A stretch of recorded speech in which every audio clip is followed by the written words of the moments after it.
po, magandang pinagpalang araw po muli sa inyong lahat. Nandito po muli ako, si Ate Jenny, upang mag-share sa inyo ng mga salita ng Diyos.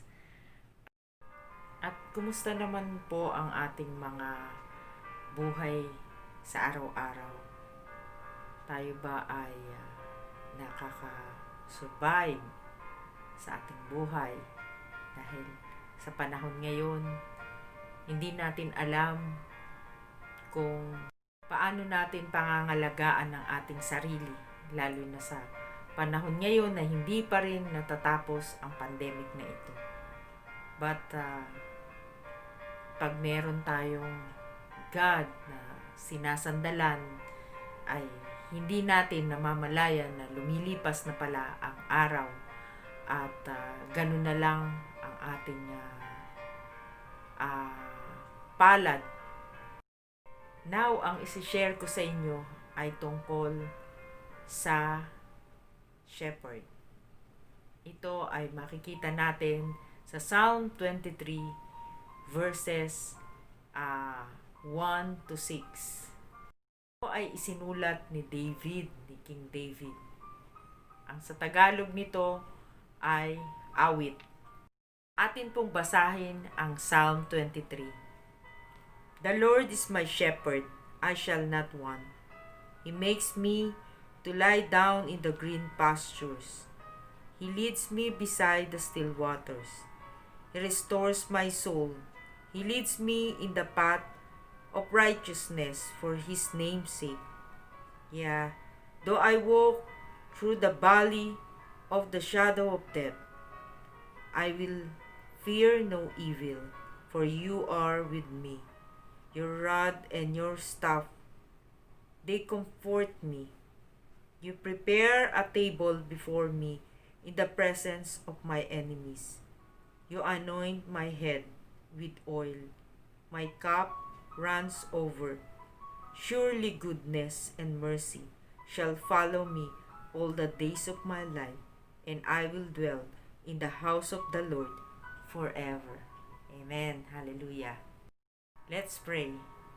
O our God, our Heavenly Father, our Lord Jesus Christ, Holy Spirit, may your word dwell in our hearts right now. May the Spirit of God leads us to the right path, that you are our good shepherd. Kung sino man po, Panginoon, ang nangangailangan, Panginoon, ng iyong kalinga, andito ka, Lord Jesus, na siyang our shepherd, na siyang aming dinedependehan, na ikaw ang siyang tutulong sa amin anuman ang trouble namin sa buhay. Lord, bless all the people, Lord, na makakapakinig ng iyong mga salita. Through your name, Lord Jesus, this is our prayer. Amen. Sabi sa verse 1, The Lord is my shepherd, I shall not want. God is our great provider. If we have faith and we believe, hindi tayo magkukulang dahil ang Diyos ang magsusupply sa atin ng ating mga pangangailangan. He is the source of everything. Jesus said in John chapter 10 verse 11, I am the good shepherd. The good shepherd gives his life for the sheep. Even Lord Jesus Christ provide the way to save us. He died on the cross para hindi tayo ma-perish, para hindi tayo mapunta sa hell. So our God is our great provider. If we really believe on Him, hindi tayo magkukulang. Na kahit hindi tayo mayaman, kahit ganito lang tayo kasimple sa buhay, but we are happy. Kahit dumating ang mga problema natin sa buhay, we are happy. Kontento tayo. Because we have God that always na nagko-comfort sa atin. And that is Jesus. Sa verse 2, He makes me to lie down in green pastures. He leads me beside the still waters. He restores my soul. He leads me in the path of righteousness for His name's sake. Sa verse 3. He will give you the peaceful life, a prosperous life. Sabi ko nga kanina na kahit hindi tayo mayaman, tayo ay kontento. Na kahit simpleng buhay lamang, tayo'y masaya. Mapayapa ang ating buhay. Jesus is the way, the truth, and the life.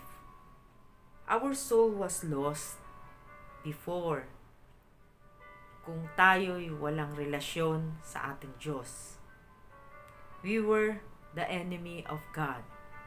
Tayo'y kaaway ng Diyos. Kung tayo ay hindi isinusukong ating buhay sa Panginoong Hesus at patuloy na tayo ay namumuhay sa kaparaanan na tayo ang nasusunod, hindi ang Diyos. We are very far from the holiness of God. But through Jesus Christ, our relationship with God ay na-restore. Because sa ginawa niya sa krus ng Kalbaryo, tayo ay nagkaroon ng way na maabot at magkaroon ng relationship sa ating banal na Diyos. No one is perfect. We are all sinners in the sight of God. No religion can save us. Even sa mga mabuting gawa natin, hindi tayo maliligtas niyan. Only through Jesus Christ. If we just confess our sin and accept Him as our Lord and Savior and believe in Him na namatay siya sa krus ng Kalbaryo to save us. At sa pangatlong araw ay nabuhay siyang muli para mabigyan tayo ng buhay na walang hanggan. Tayo ay masisave. His righteousness ay mapapasa atin. Kung alam niyo yung verse ng John 3:16, diba sabi niya doon, For God so loved the world that He gave His only begotten Son, that whoever believes in Him shall not perish but have eternal life. Verse 4, Though I walk through the valley of the shadow of death, I will fear no evil, for you are with me. Your rod and your staff, they comfort me.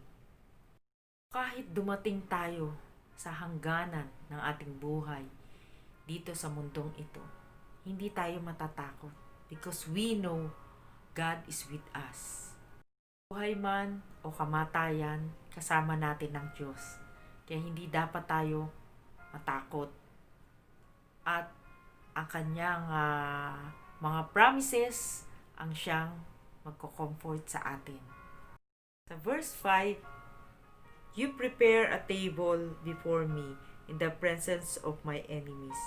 You anoint my head with oil, my cup runs over. So sabi dito, in the presence of our troubles in life or yung mga problema, God preparing us for a table to rest and to be with Him, to have to give us comfort. At mamamalaya na lang natin, the day will pass at nakakasurvive tayo, di ba? Because God is with us. He's preparing a table para tayo ay mag-rest. Andun siya habang binibigyan niya tayo ng rest. To eat with us, to feel that we are not alone sa kalagitnaan ng ating problema, kalagitnaan ng trouble natin sa buhay. God is with us. Rene-refresh tayo ni God para sa next day, meron tayong bagong buhay, may bago tayong pag-asa, at meron tayong overflowing of joy. 6 Sabi dito, surely goodness of God and His mercy every day will follow you for the rest of your life. When you put all your trust in Him at ginawa mong center sa buhay mo si Jesus Christ, hindi ka magkukulang kahit kailan. Hayaan mong si Lord Jesus ang magpatakbo sa buhay mo sa araw-araw. And you will see His promises ay mapapasa iyo. Sabi nga dito, surely goodness and mercy will follow you all the days of your life. I will dwell in the house of the Lord forever. The peace of God will stay to you, and the love of God will stay to you. The security na hindi mo matatagpuan sa mundong ito ay matatagpuan mo sa presensya ng Diyos. God bless you all, mga kapatid.